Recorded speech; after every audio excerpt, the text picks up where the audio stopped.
¿Qué tal, amigos? Continuamos hoy nuestra serie de los 100 patrones que hay que saber y lo hacemos con un patrón que lleva por nombre Excalibur, la legendaria espada del rey Arturo que tantas historias, novelas, películas ha inspirado. Esa espada de la Dama del Lago que Arturo Pendragón fue capaz de extraer de la roca, convirtiéndose así en el rey de Inglaterra, y que decía la leyenda que era capaz de cortar a través de cualquier material. Y vamos a ver que el tablero de ajedrez no va a ser una excepción para su poder.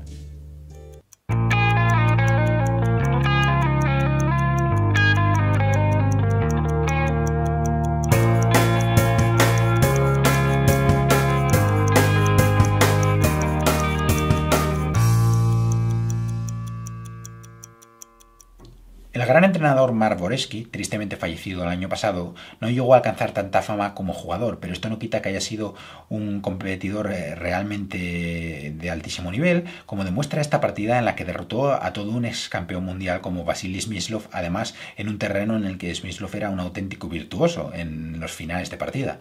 Vamos a ver cómo lo hizo. Comenzó con la apertura española, E4, E5, caballo F3, caballo C6, alfil B5, A6, la defensa Morphy, y ahora aquí Dvorsky opta por la variante del cambio, alfil por C6, D por C6, enroque, la línea que en aquellos años 70 pues había popularizado Bobby Fischer, dama E7. Bueno, aquí existen muchas opciones, está una jugada como dama D6, existe también alfil G4, bueno, varias opciones aquí, dama E7 no deja de ser una de ellas. D4, peón por peón, dama por D4, alfil G4. No nos interesa tampoco mucho lo que es la teoría en sí de la apertura, alfil F4. Ahora aquí, en cierto modo, de una forma similar, así como con tal de ganar la pareja de alfiles, pues el negro renunciaba a la estructura de peones, lo mismo pasa aquí con las blancas, que recuperan esa desventaja que tenían de la pareja de alfiles, pero a costa de también deteriorar un poquito su estructura de peones. Caballo F6, caballo C3, caballo H5, alfil G3 y torre D8, atacando esa dama que estaba también centralizada en D4. Dama E3, caballo por G3, H por G3, por supuesto tomando hacia el centro. Bueno, a alguien le podría parecer que de esta forma se desdoblaban los peones, pero esta jugada es más insulsa, y ahora sobre todo esa diagonal de casillas negras que ha quedado abierta pues podría molestar mucho tanto para el cambio de damas directo como incluso sobre todo después de dama B4, que atacaría el punto B2 y luego se estaría amenazando alfil C5. Así que aquí H por G3, dama C5 ofreciendo ese cambio de damas, torre D1, dama por E3, torre por D8, rey por D8, y ahora llega la jugada clave, y parece, bueno, mentira que podamos hablar de una jugada clave en esta posición donde tenemos que recuperar la dama, pero es que Dvorsky jugó aquí este torre D1 y que, como digo, él considera la jugada clave en esta posición, y vamos a ver por qué. Mi pregunta es, ¿qué deberían hacer aquí las negras?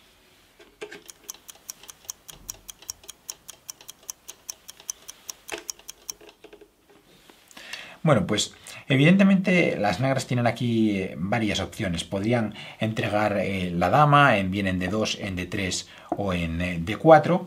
Podrían mover el rey bien a C8 o bien a E8 o a E7, o bien incluso cubrirse con el alfil. Cubrirse con el alfil no parece una buena idea porque el alfil estaría clavado y luego habría problemas con la jugada E5.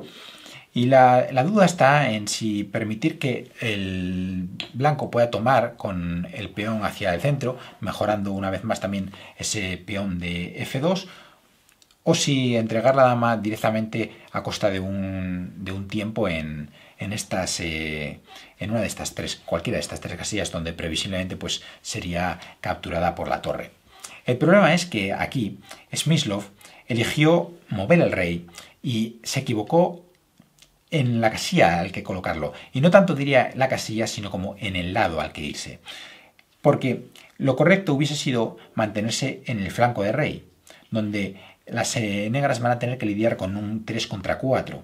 El problema es que Smyslov jugó aquí rey C8, y ahora, después de peón por peón, se encontraron con que esta torre, como la legendaria espada del rey Arturo, como esa Excalibur, cortaba el tablero en dos y no permitía que el rey se incorporase a la lucha contra ese 3 contra 4 que se va a enfrentar aquí en el flanco del rey, porque la única manera de hacerlo sería bloquear primero con el alfil para dejarle paso de nuevo, pero el problema es que este alfil caería entonces presa de una amenaza tipo E5 que le llegase a clavar en este tipo de estructura, por ejemplo.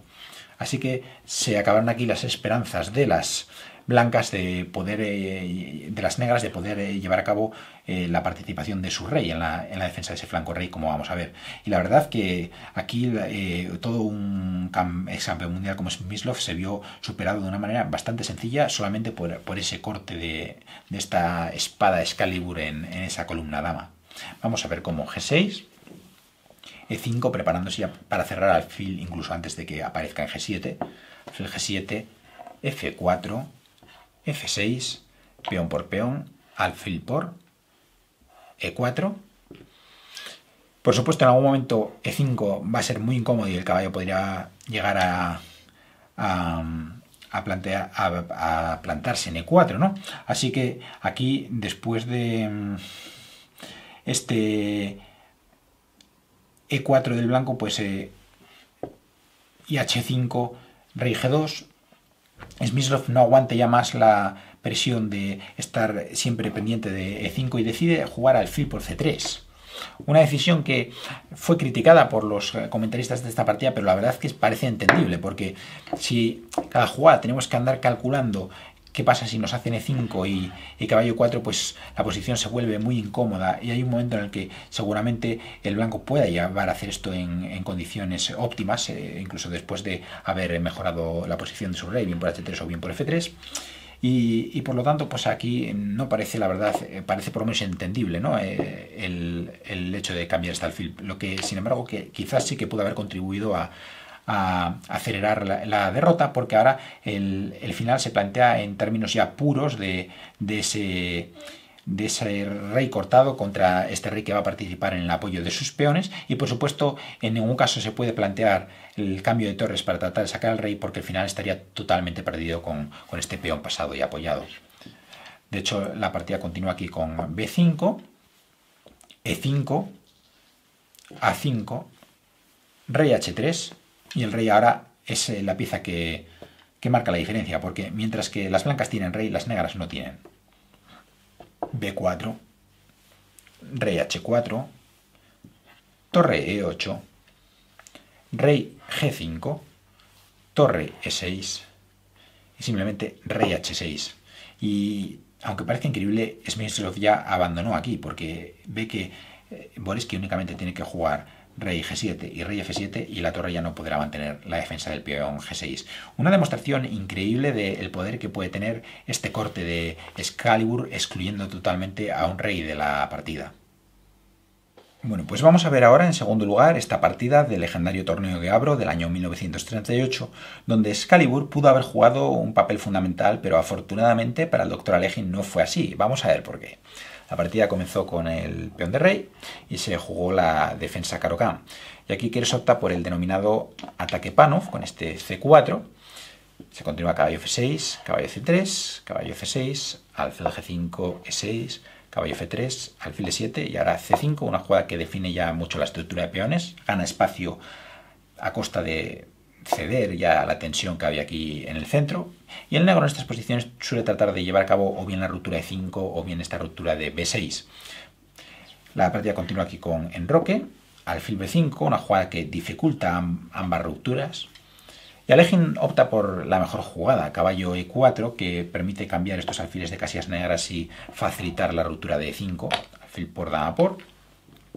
Y ahora aquí Keres hace una jugada un poquito dudosa, este dama C2, que permitía a Aleghin ya aquí inmediatamente jugar con caballo por y E5, tanto después de peón por como después de dama por, porque el rey en el centro la verdad es que permite en cualquier condición hacer esta ruptura. Pero Aleghin opta por otra decisión que, bueno, tampoco es que sea mala, pero quizás no era tan incisiva como este caballo por C3. Juega caballo G5 aquí, aprovechando que se amenaza romper la estructura de peones del blanco, por lo que se juega caballo por G5, dama por G5.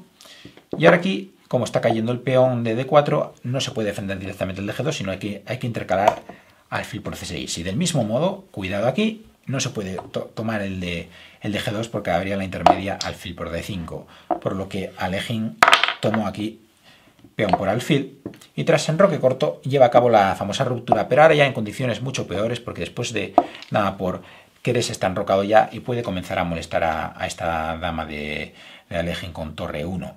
La partida continúa con dama F6, torre D1 y mucho cuidado aquí porque hay una amenaza posicional a medio plazo que es eliminar piezas mayores, cuantas más mejor, y reducir la lucha a este caballo contra este alfil. Imaginaos este caballo aquí en D4 a la sombra del peón de D5, como veíamos en ese patrón número 3, causaría estragos en un final contra este alfil, sobre todo porque estaría minando la debilidad de C6. Así que esto es la idea del blanco a tener en cuenta.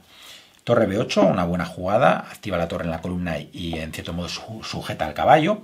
Dama de D2 y ahora alfil G4. Ya un pequeño error porque el alfil en esta posición era mejor tenerlo en esta otra diagonal en A6 vigilando siempre a este caballo y en cuanto aparezca por E2 para ir a D4 inmediatamente cambiar el alfil, partirle las patas a ese caballo y olvidarse para siempre de ese problema, de esa posición, ¿no? Bueno, por supuesto aquí de momento hay condiciones tácticas que impiden que se juegue en un momento esa jugada, pero después de un B3 que desaparezca esa presión, esto sería una amenaza y por eso alfil G4 pierde un poco el rumbo ya en ese sentido, porque F3 debilita un poquito la posición de las blancas, pero el alfil estaría mejor en esta diagonal.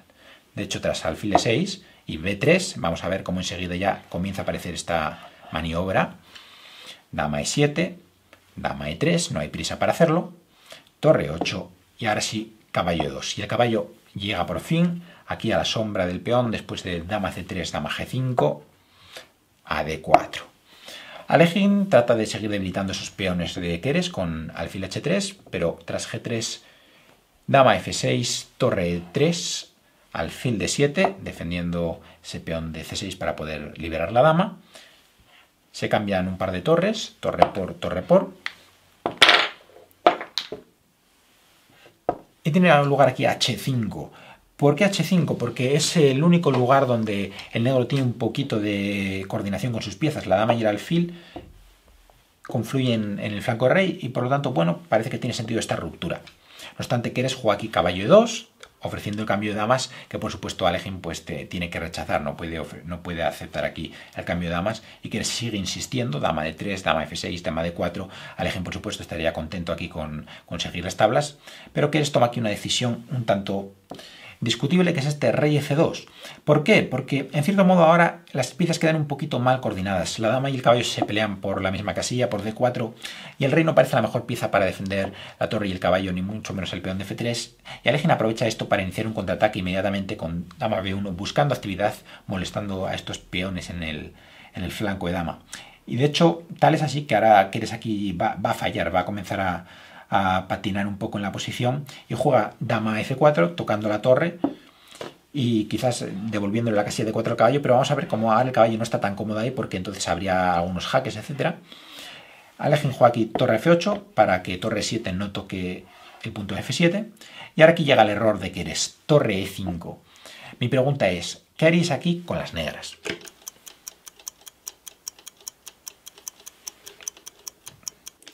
Bueno, pues el problema es que esta jugada que amenaza torre H5 en realidad no plantea una amenaza tan grande porque la torre quedaría descolocada en H5 y Alekhine podría haber empezado a recolectar aquí los peones del flanco de dama. ¿Por qué? Porque después de torre por H5 quizás hubiese pensado que si torre E8, clavando el caballo, había simplemente torre 5, pero es que no tiene por qué hacer esta jugada inmediatamente, sino que puede hacer una jugada previa mucho más peligrosa, que es este F6. La jugada lenta, tranquila, pero poderosísima, que deja la torre fuera de juego, le niega la casilla E5 y ahora torre 8 es una amenaza terrible. Y aquí la posición de las blancas, si no perdida, es dificilísima ya. Por lo tanto, quizás incluso ni se pudiese comer el peón este de H5. Sin embargo, aquí Alekhine decide hacer alfil H3. Quizás no logró calcular este F6 y busca pues un contraataque en base a dama F1. Y aquí tiene lugar G4, peón por peón y peón por peón. Y ahora aquí Alekhine se vuelve a equivocar por segunda vez porque la mejor jugada era dama F1 y si rey G3 simplemente dama G2, rey H4, F6 y ahora este G5 amenaza ganar la dama y el peón la torre, así que la posición estaría perdida. La única posibilidad aquí sería rey E3, pero ahora hay una jugada muy fuerte, este dama E1, clavando el caballo, y fijaos qué incómodo es estar aquí con las blancas en esta posición con el caballo clavado, el rey tan expuesto en el medio del tablero y muchas ideas aquí para el negro, tanto F6 está en el aire como alfil G4, alfil E2 en el menú también.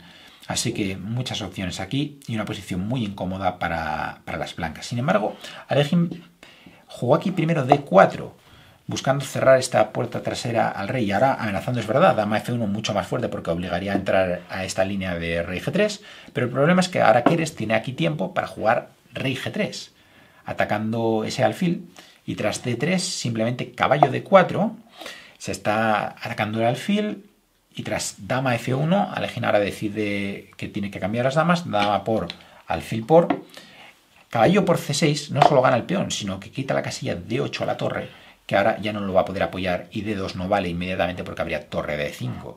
Así que aquí Keres tiene ya una posición muy ventajosa. Tampoco es posible torre C8 por caballo E7. La partida continuó con F6, torre D5, alfil E2, rey F2, rey F7, torre D7, rey E6, torre D6, rey F7, caballo por A7, alfil por G4, torre por D3, torre A8, torre D4 y se entra ahora aquí en este instructivo final de torres donde vamos a ver una carrera de peones en ambos flancos, rey E3, torre por H2 y ahora el juego está claro, el blanco va a tratar de coronar estos peones y el negro activar los suyos, pero vamos a ver que los del blanco están mucho más avanzados. B4 aquí para Keres, G5, C6, rey E7 y llegamos al momento clave. Mi pregunta es, ¿qué jugaríais aquí con las blancas?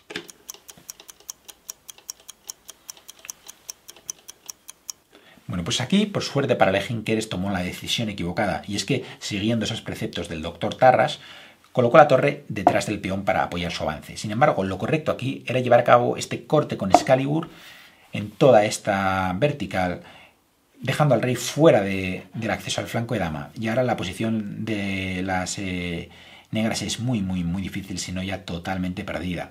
Aquí, por ejemplo, si una jugada como torre C2 se podría seguir con B5 y ahora torre C5, que parece que evita B6 por torre por C6, se encuentra con que existe torre B4, amenazando avanzar el peón de B. Y ahora después de rey D8 habría B6, no es posible torre por C6 una vez más por B7, por lo que habría que jugar aquí rey C8. Y ahora viene este jaque, B7 jaque, única jugada rey B8. Y ahora el poderoso plan de torre B6, torre A6 y torre A8 gana la partida. ¿Por qué? Porque torre A6 únicamente se podría evitar con torre A5, pero entonces vendría este C7.